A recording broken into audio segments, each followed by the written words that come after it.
La colère fait toujours du bien quand elle est exprimée, puis quand on sent qu'elle est un petit peu écoutée aussi, ou en tout cas qu'elle est reçue.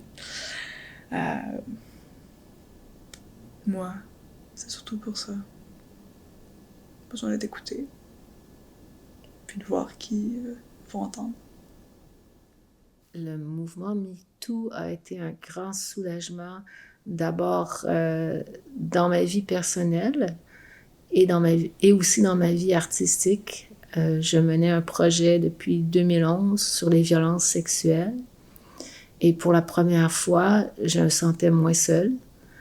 Pour la première fois, les gens qui, au départ, avaient critiqué ma démarche artistique semblaient tout à coup mieux l'accepter. C'était moins lourd.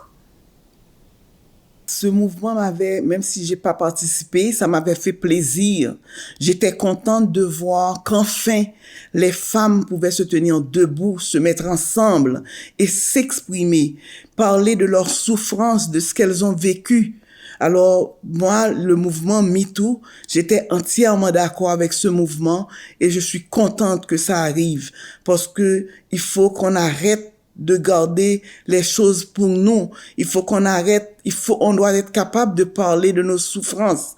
On doit être capable de parler de ce qui nous arrive. On doit être capable de parler de ce qui doit s'arrêter. La violence, on veut que ça s'arrête. Sur le coup, j'ai été un peu surprise que ça en devienne un mouvement parce que je pensais que des micro-agressions dont moi-même j'ai vécu, c'était des cas isolés. Je pensais pas que ça arrivait à autant de personnes que j'ai vu pour créer tout un mouvement, dans le fond. Fait que quand j'ai vu le mouvement MeToo, ben, je me suis rendu compte que c'était notre chance à nous, les femmes, de reprendre le contrôle. C'était notre temps, dans le fond. Puis que,